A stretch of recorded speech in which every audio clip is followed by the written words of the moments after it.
En el año 1962 pasó algo.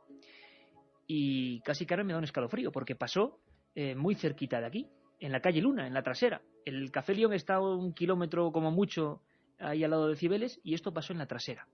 En la calle Luna número 16 vivía un sastre, José María Ruiz Martínez. Realmente él tenía el taller. Su casa estaba un poquito más allá, una manzana más allá, en la calle Antonio Grilo. ¿Qué tiene que ver un sastre, una casa, la calle Luna, con toda esta historia? Bueno, Fernando Sesma Manzano, este hombre protagonista del movimiento contactil, de lo extraño en España, que empezaba a hablar de seres de otros mundos, empieza a recibir una serie de anónimos.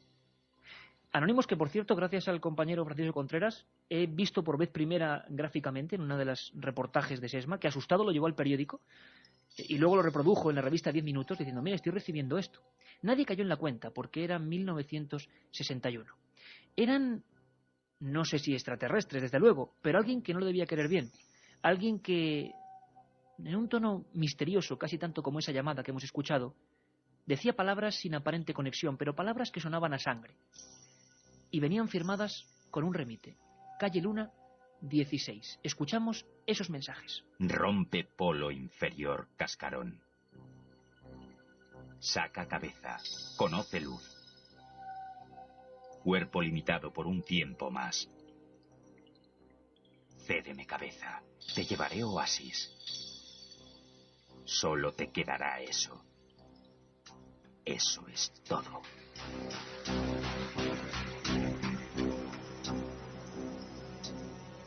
Hoy la nave del misterio se adentra en uno de los grandes tabús de la ufología. ¿Por qué Luna 16? Bueno, podía ser cualquier calle, cualquier número de una de esas calles de Madrid. Si hacemos la probabilidad, resulta que es que en esa calle y en ese número, y el dueño de ese piso, era protagonista de algo que ocurrió después. Es decir, meses después de que Sesma esté siendo amedrentado por esa serie de anónimos, que siempre repiten cosas como plomo en la cabeza, cédeme cabeza, separa cabeza de cuerpo, en ese mismo piso ocurre algo extraordinario. Fue portada de los periódicos, pero Sesma cayó. Nadie relacionó la matanza que allí se produjo y que ahora vamos a contar con esos mensajes que Fernando Sesma estaba recibiendo. Eran mensajes recortados en papel y que aparecían en su propio buzón. Allí ocurrió algo sencillamente horroroso.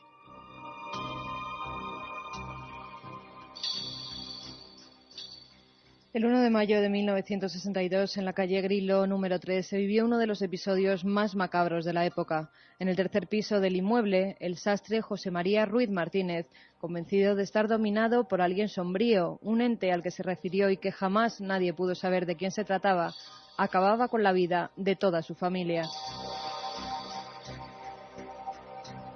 Meses antes, el empleado de telégrafos Fernando Sesma Manzano, uno de los primeros en divulgar los misterios del universo, recibía en su domicilio varias misivas que parecían profetizar una tragedia. El remitente de esas cartas era alguien que al parecer vivía en la calle Luna número 16, un lugar prácticamente pegado a la casa de Antonio Grilo y donde tenía su sastrería José María Ruiz.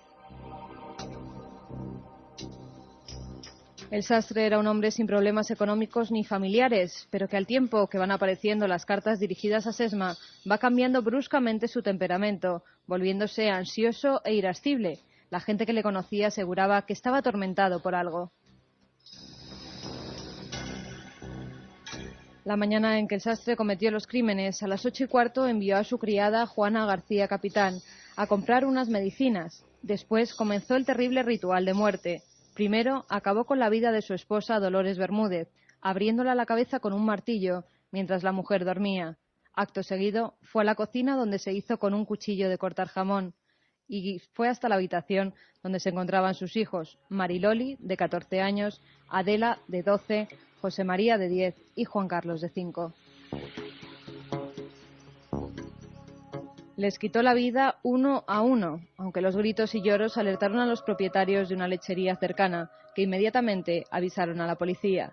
A las 8:30, el sastre, completamente enloquecido, salía al balcón portando a su hija Susana, de tan solo 18 meses y ya cadáver, en sus brazos.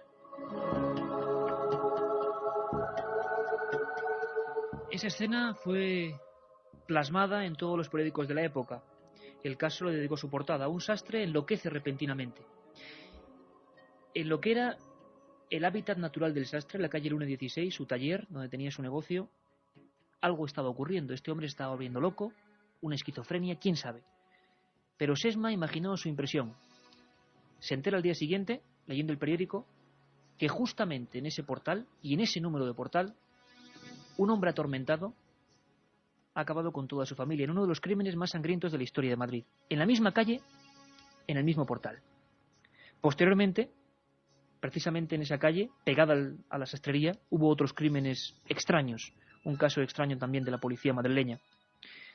Salió al balcón. Ese hombre que había variado radicalmente su forma de pensar. ¿Sería el mismo que le mandaba mensajes a Fernando Sesma? ¿Sería Fernando Sesma víctima de una primera broma de alguien que quería atormentarlo? Fue el 1 de mayo de 1962. ¡Tenía que hacerlo hoy! ¡Tenía que hacerlo hoy! ¡Hoy es el día! ¡Es el día! Y ellos me obligaron. Los quería a todos. Los quería. Pero he tenido que matarlos. A todos.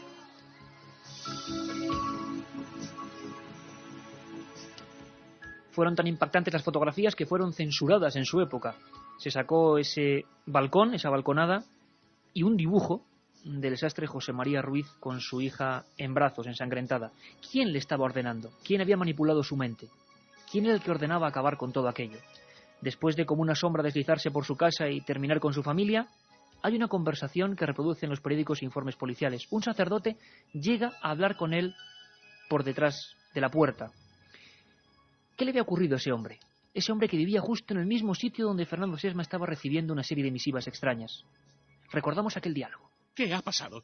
Abra, por favor. ¡Los he matado a todos! Por el amor de Dios, abra. Aún pueden salvarse. Nadie puede ya salvarnos. Me tienes que confesar. Después, debe matarme yo también. Abra y deme esa pistola. No.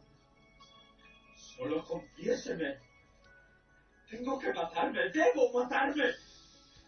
Esos canallas. Si deseas quedar libre de pecado, arrepiéntete y dame esa arma. Déjanos entrar. No puedo dejársela. Es una orden. Tengo que matarme.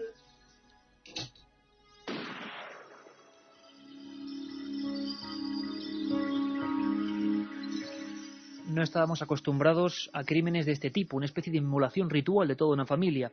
Un sastre con negocio boyante sin ningún tipo de problema y que había estado variando su comportamiento. Imaginaos, por lo tanto, a Fernando Sesma.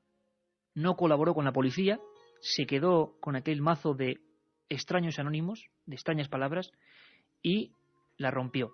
Luego, 6 años después, dijo que uno de los mayores sustos de su vida era que aquellos papeles que él había roto con Cédeme cabeza, llévame a Oasis, y que tiró por el retrete directamente, se los encontró en la casa de campo, perfectamente unidos, los papeles unidos que él había tirado por las propias tuberías. Por lo tanto, Sesma era un hombre que tenía su prudencia, en el sentido de que ya había recibido más de un susto del que no había salido muy bien parado.